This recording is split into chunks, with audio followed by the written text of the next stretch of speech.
ಕತೆ ನಿಮ್ಮ ಭಾವ ಚಾನಲ್ಗೆ ಸ್ವಾಗತ.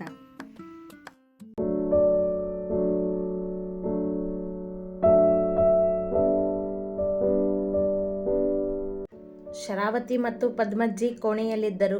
ಆಯುಷ್ ಬಂದ ಕಾರಿನ ಸದ್ದು ಕೇಳಿ ಹೊರಬಂದ ಶರಾವತಿಯವರು ಬಾಗಿಲ ಒಳಗೆ ಬಂದ ಭಾರ್ಗವ್ನನ್ನು ಕಂಡು ಅಚ್ಚರಿಯಾದರು. ಭಾರ್ಗವ್ ಎನ್ನುತ್ತಾ ಖುಷಿಯಿಂದ ಅವನ ಮುಂದೆ ಬಂದರು. ಅಮ್ಮ ಎಂದ ಭಾರ್ಗವ್ ಅವರನ್ನು ಅಪ್ಪಿದ.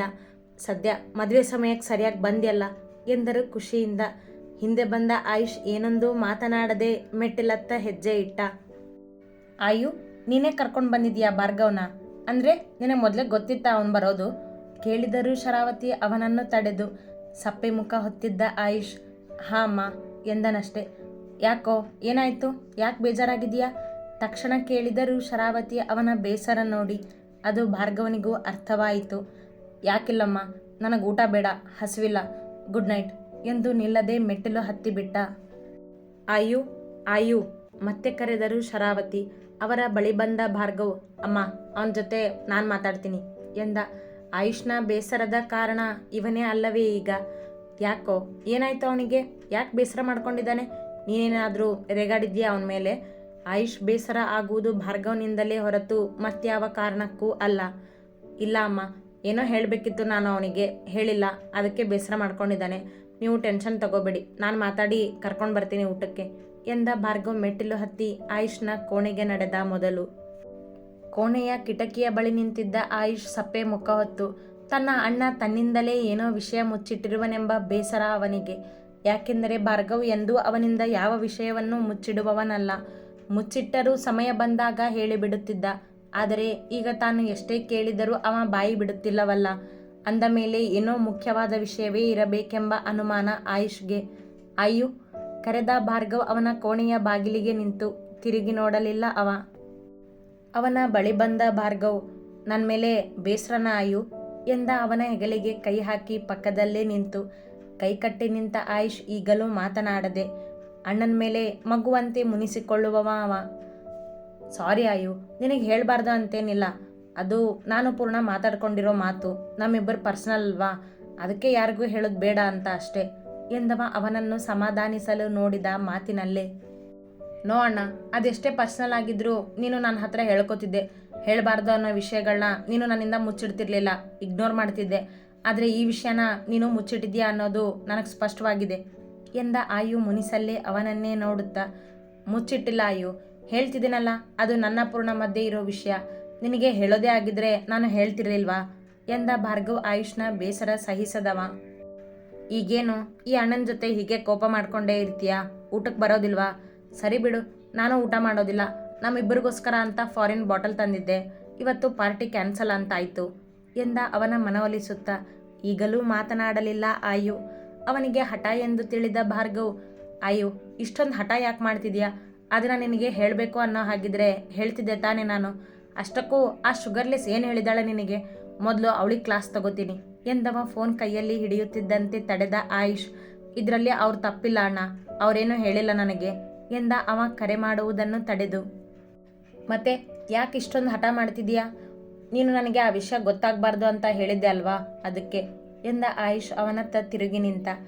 ಅವತ್ತು ಕುಡಿದ ನಶೆಯಲ್ಲಿ ಏನೋ ಹೇಳಿದ್ದೆ, ಅದನ್ನೇ ನಂಬಿದ್ಯಾ ನೀನು ಎಂದ. ಹೇಗಾದರೂ ಮಾಡಿ ಆಯುಷ್ನನ್ನು ಸಮಾಧಾನ ಮಾಡಲೇಬೇಕಿತ್ತವ. ಆಯು ಮಾತನಾಡಲಿಲ್ಲ. ಹೇಳು, ಆ ಪೂರ್ಣ ಏನು ಹೇಳಿದಾಳೆ ನಿನಗೆ ಮತ್ತೆ ಕೇಳಿದ. ಅವರು ಏನೂ ಹೇಳಿಲ್ಲ ಅಣ್ಣ, ನಾನೇ ಅನುಮಾನ ಬಂದು ಕೇಳಿದೆ ಅವ್ರ ಹತ್ರ. ಸತ್ಯವಾಗ್ಲೂ ಅವರು ಏನೂ ಹೇಳಿಲ್ಲ. ಆದರೆ ಅವ್ರ ಮಾತಿಂದ ನನಗೆ ಗೊತ್ತಾಗಿದ್ದು ಅವ್ರಿಗೂ ಈ ಮದುವೆ ಇಷ್ಟ ಇಲ್ಲ ಅಂತ ಎಂದ ಸಣ್ಣ ಧ್ವನಿಯಲ್ಲಿ. ಅದು ನನ್ನ ಸಮಸ್ಯೆ ಅಲ್ಲ ಅಮ್ಮ, ನೀನು ಅವಳನ್ನು ಮದುವೆ ಆಗು ಅಂತ ಹೇಳಿದ್ರ, ನಾನು ಆಗ್ತಿದ್ದೀನಿ ಅಷ್ಟೇ ಎಂದ ಅವರ ಮೇಲೆಯೇ ಹಾಕಿ. ನಿಮ್ಮಿಬ್ಬರಿಗೂ ಮದುವೆ ಇಷ್ಟ ಇಲ್ಲ ಅಂದಮೇಲೆ ಇಬ್ಬರು ಖುಷಿಯಾಗಿರ್ತೀರಾ ಅಣ್ಣ ಕಾಳಜಿಯಿಂದ ಕೇಳಿದ. ಅದೆಲ್ಲ ನನಗೆ ಗೊತ್ತಿಲ್ಲ ಅಯ್ಯೋ, ಆದರೆ ನಾನು ಮದುವೆ ಆಗೋದು ಆ ಪೂರ್ಣನ್ನೇ. ಅವಳಿಗೆ ಕೊಬ್ಬು ಜಾಸ್ತಿ, ಆ ಕೊಬ್ಬು ಇಳಿಸ್ತೀನಿ ಎಂದ ಕೋಪ ತೋರದೆ. ನಿಮ್ಮಿಬ್ಬರು ಈ ಕೋಳಿ ಜಗಳದಲ್ಲೂ ಪ್ರೀತಿ ಇದೆ ಅಣ್ಣ, ಖಂಡಿತ ನೀವಿಬ್ಬರು ಖುಷಿಯಾಗಿರ್ತೀರ ಎಂದ ಆಯು ತನ್ನ ಬೇಸರ ಮರೆತು. ಬಾ ಈಗ ಊಟ ಮಾಡೋಣ ಜೊತೆಗೆ. ಅಂದರೆ ಹೇಳೋದಿಲ್ವಾ ಅಣ್ಣ ಈಗ ನೀನು ಆ ಗುಟ್ಟೇನು ಅಂತ ಮುನಿಸು ಬಿಟ್ಟು ಪ್ರೀತಿಯಿಂದ ಕೇಳಿದ. ಈಗ ಬೇಡ ಆಯು, ನನಗೂ ಸುಸ್ತಾಗಿದೆ, ಇದನ್ನೆಲ್ಲ ಮಾತಾಡೋ ಮೂಡಿಲ್ಲ. ಅಲ್ಲಿ ಅಮ್ಮ ಅಜ್ಜಿ ಊಟಕ್ಕೆ ಕಾಯ್ತಿದ್ದಾರೆ ಎಂದ ಜೇಬಿನಲ್ಲಿ ಕೈ ಇಟ್ಟು ನಿಂತು. ಸರಿ, ಫ್ರೆಶ್ ಆಗಿ ಬರ್ತೀನಿ, ನೀನು ಫ್ರೆಶ್ ಆಗು ಎಂದ ಆಯುಷ್ ಮತ್ತೆ ಒತ್ತಾಯ ಮಾಡದೆ ಒಪ್ಪಿಕೊಂಡ ಅವನ ಮಾತಿಗೆ. ಭಾರ್ಗವ್ ತನ್ನ ಕೋಣೆಗೆ ನಡೆದ. ನೀನು ಹೇಳೋದಿಲ್ಲ ಅಂದಮೇಲೆ ತಿಳ್ಕೊಳ್ಳೋದು ನನಗೆ ಗೊತ್ತು ಅಣ್ಣ. ಯಾಕೋ ಬಲವಾಗಿ ಅನಿಸ್ತಿದೆ ನನಗೆ, ಏನೋ ತಪ್ಪು ಮಾಡ್ತಿದ್ಯಾ ಅಂತ ಮನದಲ್ಲೇ ಎಂದುಕೊಂಡ ಆಯುಷ್ ಭಾರ್ಗವ್ ಮುಚ್ಚಿಟ್ಟಿರುವ ಗುಟ್ಟನ್ನು ತಿಳಿಯಲೇಬೇಕೆಂದು ನಿರ್ಧರಿಸಿದ. ಇತ್ತ ತನ್ನ ಕೋಣೆಗೆ ಬಂದ ಭಾರ್ಗವ್ ನೇರವಾಗಿ ಬಾತ್ರೂಮಿಗೆ ನಡೆದು ಶವರ್ ಕೆಳಗೆ ನಿಂತವ. ಶುಗರ್ಲೆಸ್, ಸುಮ್ಮನೆ ಬಿಡೋದಿಲ್ವೇ ನಿನ್ನನ್ನು?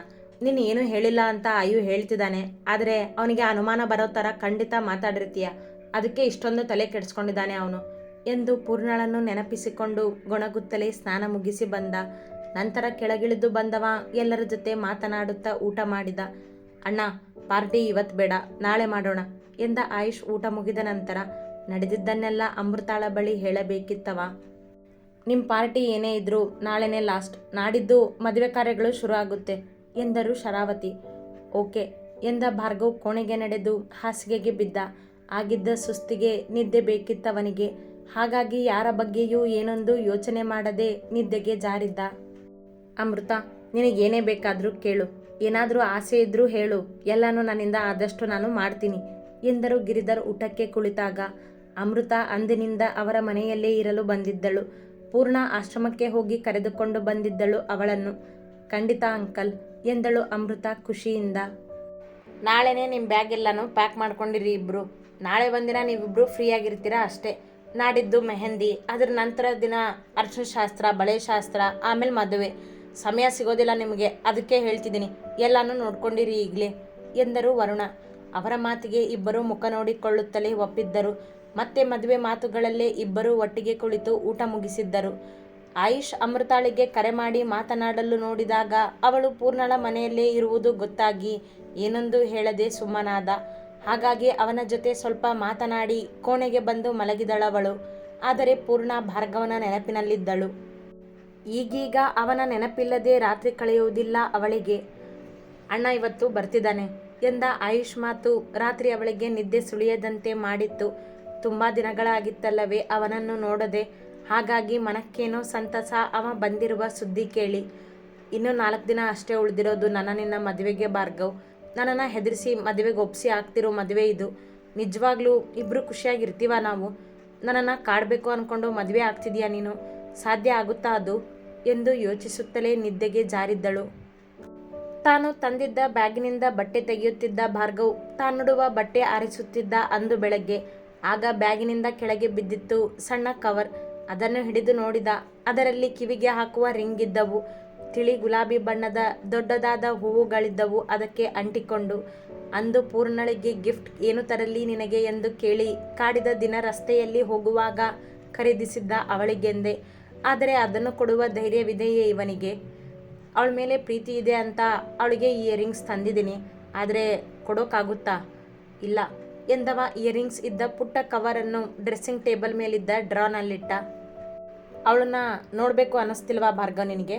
ಇಷ್ಟು ದಿನ ಆದಮೇಲೆ ಊರಿಗೆ ಬಂದಿದೀಯಾ, ಅವಳನ್ನ ಭೇಟಿ ಆಗೋದಿಲ್ವಾ ಕೇಳಿತು ಮನ. ಯಾಕೆ ಅನ್ನಿಸ್ತಿಲ್ಲ? ಅನ್ನಿಸ್ತಿದೆ ನನಗೂ. ಅವಳನ್ನ ನೋಡಬೇಕು, ಅವಳನ್ನ ಕಾಡಬೇಕು ಅಂತ ಅನ್ನಿಸ್ತಿದೆ. ಆದರೆ ಸೋಲೋದಕ್ಕೆ ಇಷ್ಟ ಇಲ್ಲ ನನಗೆ ಅವಳ ಮುಂದೆ ಜಂಬದಿಂದ ಎಂದವ ಮತ್ತೆ ಚುರುಕಾದ. ಒಂದು ಕಡೆ ಅವಳ ಮೇಲೆ ಪ್ರೀತಿ, ಮತ್ತೊಂದು ಕಡೆ ಅವಳ ಮೇಲೆ ಕೋಪ, ದ್ವೇಷ. ಇದ್ಯಾವುದು ನನಗೆ ಬೇಕಾಗಿಲ್ಲ ಅಂದರೂ ನನ್ನನ್ನು ಸುತ್ತ ಹಾಕೋತಿದೆ. ಅವಳ ಜೊತೆ ಮದುವೆ ಆಗದಿದ್ರೆ ಅಮ್ಮ ಬೇಸರ ಮಾಡ್ಕೋತಾರೆ. ಮದುವೆ ಆಗಿ ಅವಳ ಹತ್ರ ಕ್ಷಮೆ ಕೇಳೋ ಹಾಗೆ ಮಾಡಬೇಕು ಅಂದ್ಕೊಂಡಿರೋ ನನಗೆ ಅವಳ ಮೇಲೆ ಪ್ರೀತಿ ಆಗಿದೆ. ಪ್ರೀತಿ ಆದರೆ ಹಠ, ಕೋಪ, ದ್ವೇಷ ಎಲ್ಲನೂ ಮರಿತಾರಂತೆ. ಆದರೆ ನಾನು ಮರೆಯೋದಿಲ್ಲ. ಯಾಕಂದರೆ ಪ್ರೀತಿ ಆಗಿರೋದು ನನಗೆ, ಅವಳಿಗಲ್ಲ. ನಾನೇನಾದರೂ ಆ ಶುಗರ್ಲೆಸ್ ಮುಂದೆ ಪ್ರೀತಿ ಅಂದರೆ ಅವಳು ಅದನ್ನೇ ಅಡ್ವಾಂಟೇಜ್ ತಗೋತಾಳೆ. ನಾನು ಅವಳ ಮುಂದೆ ಸೋಲೋದಿಲ್ಲ.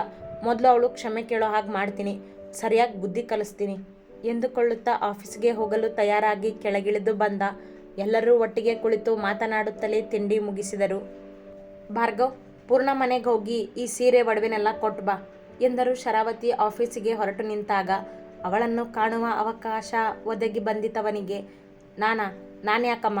ನನಗೆ ಆಫೀಸ್ನಲ್ಲಿ ಕೆಲಸ ಇದೆ. ಕಂಟಿಗೆ ಹೇಳು, ಅವನು ಯಾರನ್ನಾದರೂ ಕಳಿಸ್ತಾನೆ ಎಂದ ಕೋಟ್ ಹೆಗಲಿಗೇರಿಸಿ.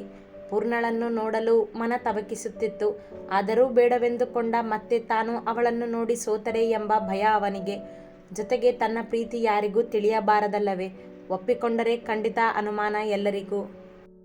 ಇಷ್ಟು ದಿನ ಊರಲ್ಲಿ ಇರಲಿಲ್ಲ ನೀನು, ಈಗ ಬಂದಮೇಲೆ ಪೂರ್ಣನ ಭೇಟಿ ಆಗೋದಿಲ್ವಾ? ಅವ್ರ ಮನೆಗೆ ಹೋಗ್ದಿದ್ರೆ ಅವ್ರೇನು ಅನ್ಕೊಳ್ಳೋದಿಲ್ಲ, ಸುಮ್ಮನೆ ಹೋಗ್ಬಾ ಎಂದರು ಜೋರು ಮಾಡಿ. ಅಮ್ಮ ರಾಗ ಎಳೆದ. ಹೋಗ್ಬಾ ಭಾರ್ಗವ್ ಎಂದರು ಪದ್ಮಜ್ಜಿ. ಅಮ್ಮ ನಾನು ಹೋಗಿ ಬರ್ತೀನಿ, ಅಮೃತನ ಭೇಟಿ ಮಾಡಬೇಕಿತ್ತು ಎಂದ ಆಯುಷ್ ಅವರಿದ್ದಲ್ಲಿ ಬಂದು.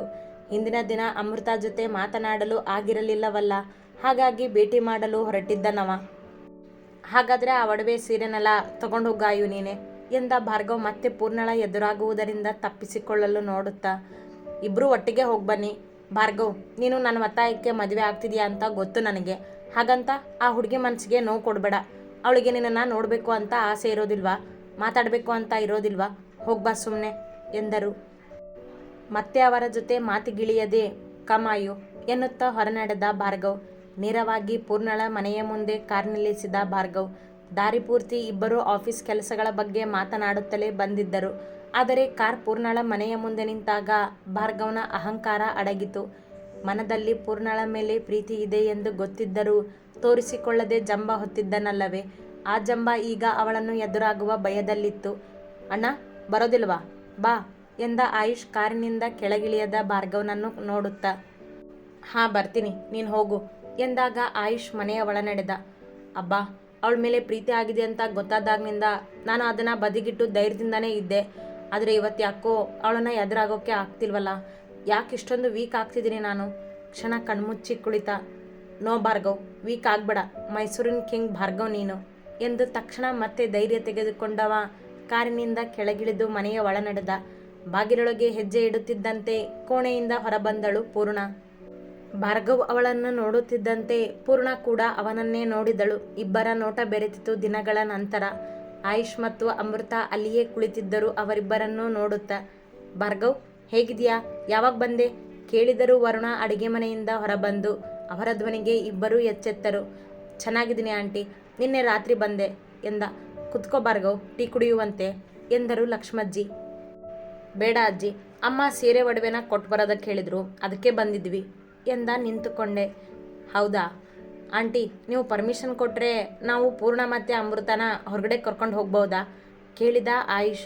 ತಾನು ಅಮೃತ ಜೊತೆ ಮಾತನಾಡಲು, ಜೊತೆಗೆ ಪೂರ್ಣ ಭಾರ್ಗವ್ ಒಟ್ಟಿಗೆ ಸಮಯ ಕಳೆಯಲೆಂದು ಉಪಾಯ ಮಾಡಿದ್ದನವ ಅಷ್ಟೇ. ವರುಣ ಅಜ್ಜಿಯ ಮುಖ ನೋಡಿದರು. ಹಾಂ ಹೋಗಿ ಬನ್ನಿ, ಆದರೆ ಬೇಗ ಬನ್ನಿ, ದೂರ ಎಲ್ಲೂ ಹೋಗಬೇಡಿ ಎಂದರು. ಅಯ್ಯೋ ಎಲ್ಲಿಗೆ ಕೇಳಿದ ಭಾರ್ಗವ್. ಆಯುಷ್ ಇದೇನು ಮಾಡುತ್ತಿರುವನೆಂದು ತಿಳಿಯದೆ. ಹಾಗೆ ನಾವು 4 ಜನ ಹೊರಗಡೆ ಹೋಗಿ ಬರೋಣ ಅಣ್ಣ, ನಾಳೆಯಿಂದ ಮದುವೆ ಕಾರ್ಯ ಶುರು ಆಗುತ್ತೆ. ಅಲ್ಲದೆ ನಾವು ಎಲ್ಲಿಗೂ ಒಟ್ಟಿಗೆ ಹೋಗಿಲ್ವಲ್ಲ, ಅದಕ್ಕೆ ಇದೊಂದು ಮೆಮೊರಿ ಇರಲಿ ಅಂತ ಎಂದ. ಭಾರ್ಗವ್ ಮಾತನಾಡದೆ ನಿಂತ. ಪೂರ್ಣ ಅಮೃತ ಹೋಗಿ ಬನ್ನಿ ಎಂದರು ವರುಣ ಹೇಳಿದಾಗ ಅವರಿಬ್ಬರು ತಲೆ ಆಡಿಸುತ್ತಾ ಹೊರಟು ನಿಂತರು. ಭಾರ್ಗವ್ ಹೊರಬಂದು ಕಾರ್ ಹತ್ತಿ ಕುಳಿತ ಡ್ರೈವರ್ ಸೀಟಿನಲ್ಲಿ. ನಂತರ ಹೊರಬಂದ ಆಯುಷ್. ಪೂರ್ಣ ನೀವು ಅಣ್ಣನ ಪಕ್ಕದಲ್ಲಿ ಕೂತ್ಕೊಳ್ಳಿ, ನಾನು ಅಮ್ಮು ಹಿಂದೆ ಕೂತ್ಕೋತೀವಿ ಎಂದವನೇ ಅಮೃತಾಳ ಜೊತೆ ಹಿಂದಿನ ಸೀಟಿನಲ್ಲಿ ಕುಳಿತ. ಭಾರ್ಗವ್ನ ಪಕ್ಕದಲ್ಲಿ ಕುಳಿತುಕೊಳ್ಳಲು ಚಡಪಡಿಸುತ್ತಲೇ ಕಾರ್ ಹತ್ತಿ ಕುಳಿತಳು ಪೂರ್ಣ. ಕಾರ್ ಕೀ ತಿರುಗಿಸಿದ ಭಾರ್ಗವ್. ಎಲ್ಲಿಗೆ ಆಯು ಎಂದು ಕೇಳಿದ ಕನ್ನಡಿ ನೋಡುತ್ತಾ. ಯಾವುದಾದ್ರೂ ಕಾಫಿ ಶಾಪ್, ಜ್ಯೂಸ್ ಶಾಪ್ ಅಣ್ಣ ಆಯು ಎಂದಾಗ ಭಾರ್ಗವ್ ಕಾರನ್ನು ತಿರುಗಿಸಿದ. ಪೂರ್ಣ ಭಾರ್ಗವ್ ಅಕ್ಕಪಕ್ಕದಲ್ಲೇ ಕುಳಿತಿದ್ದರು, ಮಾತನಾಡಲು ಒದ್ದಾಡುತ್ತಿದ್ದರು. ಅವರನ್ನೇ ನೋಡುತ್ತಾ ಆಯುಷ್ ಅಮೃತ ಕುಳಿತಿದ್ದರು ಸುಮ್ಮನೆ. 4 ಜನ ಮಾತನಾಡದೆಯೇ ಹತ್ತಿರದ ಜ್ಯೂಸ್ ಅಂಗಡಿಗೆ ನಡೆದರು. ಅಂಗಡಿಯ ಒಳ ಬಂದಾಗ ಆಯುಷ್.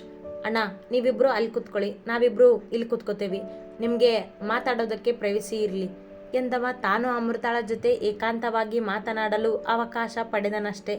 ಅವನ ಮಾತಿಗೆ ಒಪ್ಪಿ ಭಾರ್ಗವ್ ಪೂರ್ಣ ಮುಂದೆ ಮೂಲೆಯಲ್ಲಿದ್ದ ಟೇಬಲ್ ಬಳಿ ನಡೆದರು. ಇತ್ತ ಆಯುಷ್ ಅಮೃತಾಳ ಬಳಿ ಮಾತನಾಡಿ ಭಾರ್ಗವ್ ಮುಚ್ಚಿಟ್ಟಿರುವ ಸತ್ಯ ತಿಳಿಯಲು ದಾರಿ ಹುಡುಕಿದ. ಅತಿ ಹೆಚ್ಚಿನ ಕಥೆಗಳಿಗಾಗಿ ಹಿಂಬಾಲಿಸಿ ಪ್ರತಿಲಿಪಿ ಆ್ಯಪ್ನಲ್ಲಿ ಪ್ರತಿಮಾ SH ಅವರನ್ನು.